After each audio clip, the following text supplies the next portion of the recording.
Hello दोस्तों, कैसे हैं आप। आज मैं बात करूंगा इंडस वैली सिविलाइजेशन की और इसका ताल्लुक क्या है ईरान के साथ। सिंपली ये कि लास्ट टाइम हमने बात की थी कि जो चाइनीज सिविलाइजेशन और इंडस वैली सिविलाइजेशन में सिमिलैरिटीज़ क्या हैं। आज मैं बात करूंगा कि जो इंडस वैली सिविलाइजेशन और ईरानियन पर्शियन सिविलाइजेशन में क्या क्या सिमिलैरिटीज़ है। दोस्तों याद रखिएगा कि इंडस वैली सिविलाइजेशन वो 3300 बीसी से लेकर 1300 बीसी तक इसने फ्लरिश किया, ठीक है।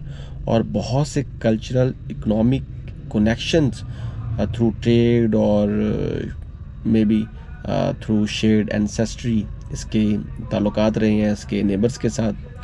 और इंडस वैली सिविलाइजेशन और नॉर्दर्न ईरान और तुर्कमानिस्तान की सिमिलैरिटीज़ हैं रिगार्डिंग सिरामिक्स, उसकी मोटिव्स, उसके डिज़ाइन और उसके पैटर्न और उसका मटेरियल। और ये भी बात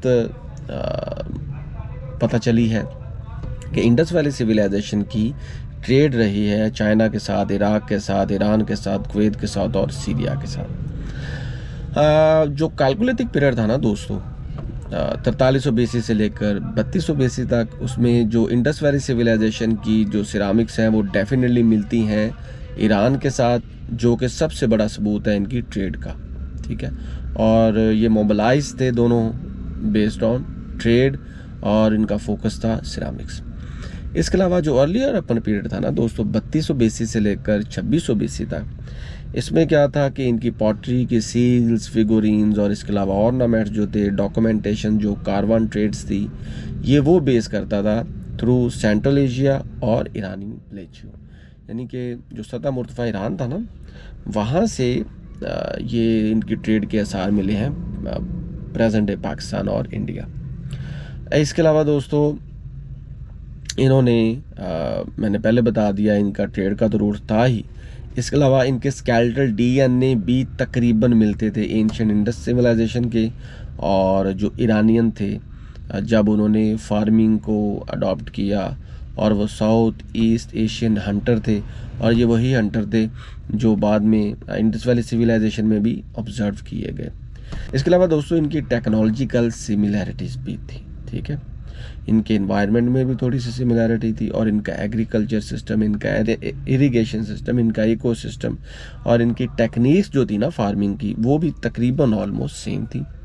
और जो पर्शियन से वो इंडिजिनसली इंजीनियर्स थे, और इरिगेशन सिस्टम जो था ना उनका सिटी टू सिटी, और इसके अलावा टनल्स बेस पे वो ऐसा ही है जैसा कि हड़प्पा में था।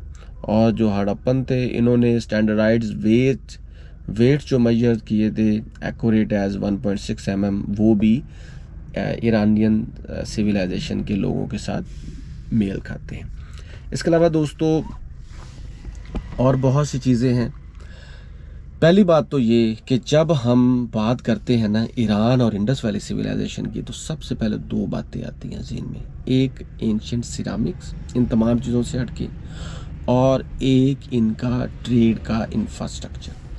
देखें, मैंने कल भी आपको बताया था कि जो सिल्क रोड था ना, या इसके अलावा मैरीटाइम जो रूट था, उस पे इंडस वैली सिविलाइजेशन के बहुत सी ऐसी कारवांस थे जो सेंट्रल एशिया और मेसोपोटामिया तक जाते थे। और जहाँ तक मेसोपोटामिया की बात है, तो बहुत सी सील्स हैं जो कि सिमिलर थी, ठीक है। तो इससे पता ही चलता है कि ये बार्टर सिस्टम था। और ऐसे ही हमें क्लूज़ मिले हैं नॉर्दर्न ईरान में, चूँकि नॉर्दर्न ईरान और मेसोपोटामिया का रूट ऑलमोस्ट मिलता जुलता है, ठीक है।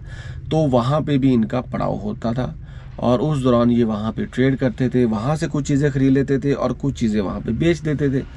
तो ये है आज से तकरीबन 5 से 6 हज़ार साल पुरानी बाज़ गश्त, इससे भी समझ लें कि 7,000 साल पुरानी बाज़ गश्त है, ठीक है। और उनका जो फोकस होता था वो सिरामिक्स होते थे। और आप ये जान के हैरान हो जाएंगे कि उस दौर में डिस्पोजेबल सिरामिक्स भी थी, ठीक है, और डेकोरेटिव सिरामिक्स भी थी, और खाने पीने के लिए भी सिरामिक्स इस्तेमाल होती थी। और जो पॉटरी है, इसके ऊपर जो मोटिव्स थे ना, जो पैटर्न्स थे, जो उनका डिज़ाइंस बने हुए थे, वो भी हमें ईरान और इंडस वैली सिविलाइजेशन के में ऑलमोस्ट सेम मिलते हैं। जैसे कि डांसिंग कल्चर, ये हमें इंडस वैली सिविलाइजेशन की पॉटरी पे भी मिलता है और ईरान की पॉटरी पे भी मिलता है। और सेम चाइनीज सिविलाइजेशन में भी मिलता है।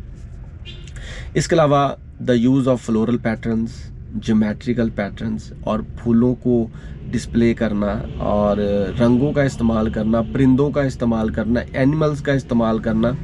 एनिमल्स में आइबैक्स, वो हमें ईरान की पॉटरी से भी मिलता है और हमें इंडस वैली सिविलाइजेशन की पॉटरी से भी मिलता है। तो पहली तो जो मेन चीज़ थी ना, वो तो दोस्तों थी सिरामिक्स। सिरामिक्स से पता चलता था कि ये दो टाइप्स के जो लोग थे, ईरानियन प्लस इंडस वैली के, वो कितने एक दूसरे के साथ मेल खाते थे। दूसरी जो चीज़, जैसे मैंने पहले बताया, ट्रेड में जो इंफ्रास्ट्रक्चर था, ईरानियन भी अपने आसपास के नेबर्स के साथ बार्टर सिस्टम करते थे, चीज़ें भेजते थे, चीज़ें लेकर आते थे। और इसी तरह इंडस वैली सिविलाइजेशन के लोग भी ऐसा करते थे। और ईरानियन का भी बहुत सा कल्चर है, चाइना के साथ भी मिलता है और इंडस वैली और मेसोपोटामिया के साथ भी मिलता है। और इवन दो कुछ ऐसे क्लूज भी मिले हैं कि ये तमाम इजिप्शियन तक ये जाते थे ट्रेड के रूट से ना। तो अब इनका बातों से ये बात भी वाज़ेह होती है कि उस दौर में ट्रेड को प्रमोट किया जाता था। लोग लड़ते भी थे, ये नहीं कि लोग नहीं लड़ते थे। ग्रीस हो गया, इसके अलावा ट्रॉय हो गया, इवन दो पर्शिया हो गया, तो ये वो लोग थे जो लड़ने वाले थे, जंगजू थे। लेकिन जो इंडस वैली सिविलाइजेशन के लोग थे, ये पुरअमन लोग थे और ये ज़्यादा ट्रेड को ज़्यादा फोकस करते, लेकिन दूसरे लोग भी ट्रेड पे बेस करते थे। तो दोस्तों ये सिमिलरिटी थी बिटवीन इंडस वैली सिविलाइजेशन और पर्शियन सिविलाइजेशन।